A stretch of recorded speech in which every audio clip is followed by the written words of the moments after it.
більше, ніж Крим. Великі люди маленького народу.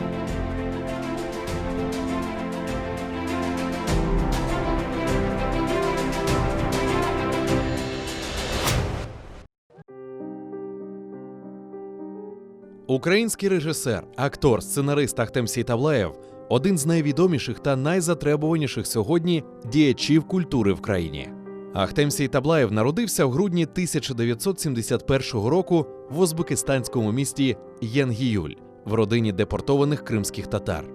В дитинстві Ахтем захоплювався спортом, вчився грі на фортепіано, любив читати книжки та декламувати вірші. Мектеп оқыған бақта мектепте hocалар оңа çok мына böyle bir işanç көрсетеділер. Ахтем ершін япа біле. Әр бір байрамға Ахтем мектепте өзлерінің сыныфында мұтлаққа концерт программаларını азырлап, әр бір сыныфдашларını желпетіп, анамны ойнатыр еді, мына бірсін жырлатыр еді, анамны чалдырыр еді.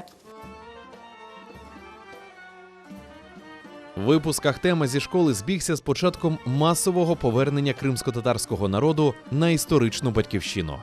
Його родина повернулася до Криму в липні 1989-го. Ватанымызға келдік. Қуанып, о қадар іште, енді аяқ басқан сон, ағылап, сағынғанымызны айттық ватанымызға. Çok yıllardan beri асырет едік саңа. Ватаным, саңа келдік, ярдым ет бізлерге деп. Ахтем мектепні бітірді.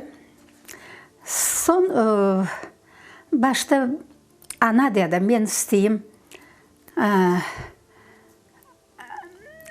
физкультурный институт.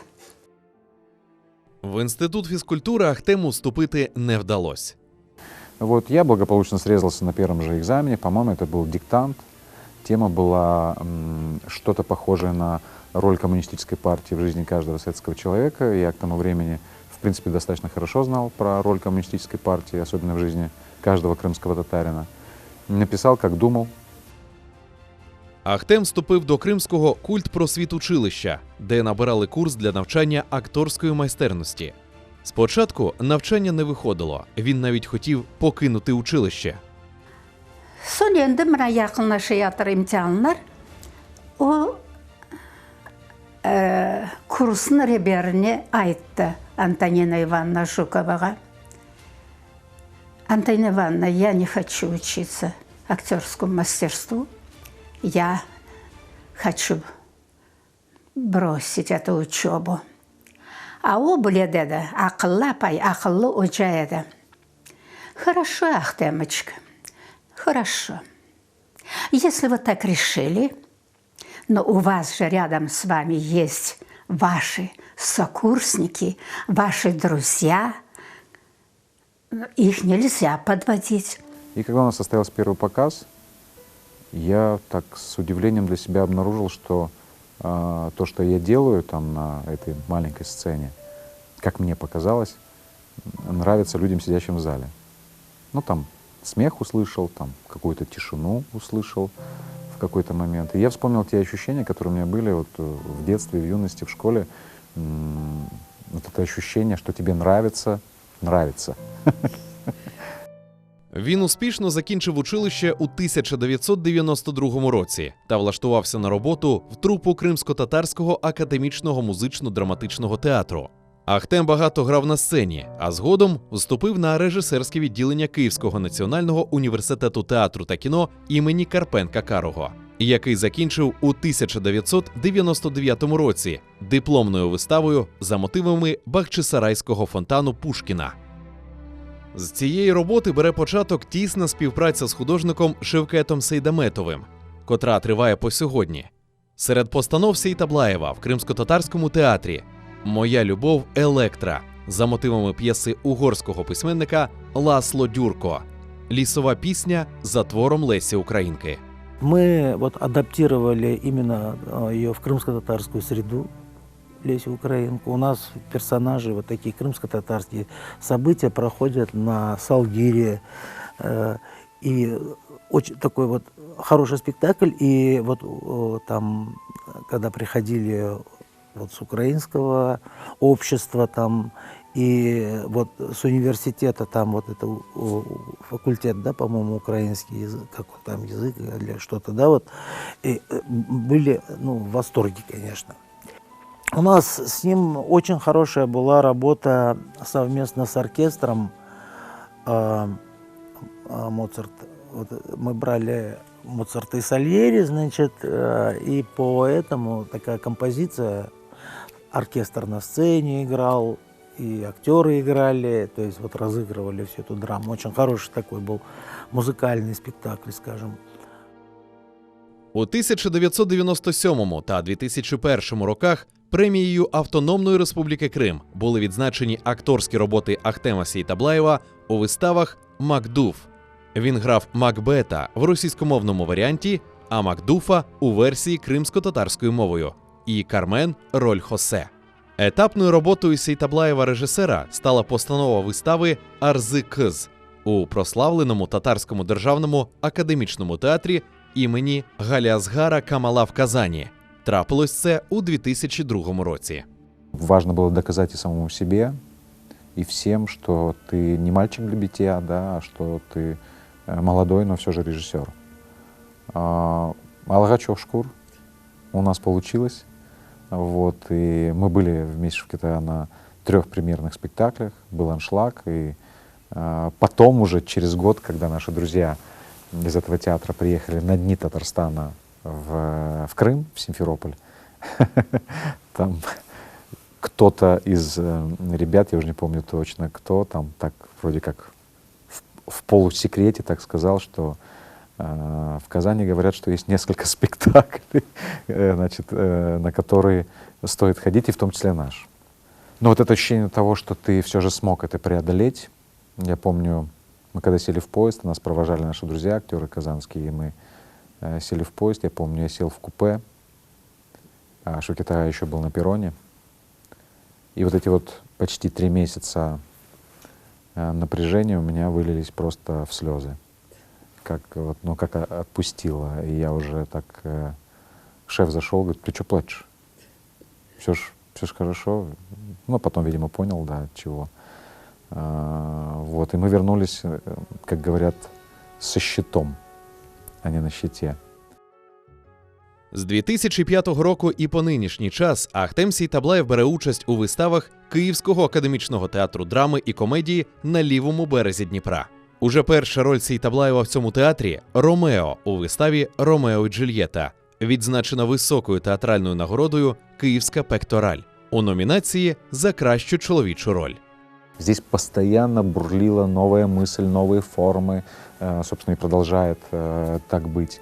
И меня очень тепло принял и коллектив. Я ни секунды не чувствовал, что я там чужак, что вот там как вообще человек со стороны сразу на главную роль. З 2003 року в життя Ахтема Сейтаблаєва входить кінематограф. Дебютною стає роль Умая в фільмі Олеся Саніна «Мамай». Потім іде робота в фільмі Олександра Муратова «Татарський триптих», де Сейтаблаєв виступає не тільки як актор, але й як другий режисер. Пізніше він бере участь в епізодах серіалу «Повернення Мухтара 2», фільмі «Золоті хлопці», «Навіжена» і українському художньому фільмі Миколи Мащенка «Богдан Зиновій Хмельницький». Паралельно з акторською діяльністю він займається режисурою, пише сценарії для своїх фільмів. Першою роботою в якості режисера стала телевізійна картина «Квартет для двох». Трапилось це у 2007 році. У тому ж році випускає комедію «Фабрика щастя».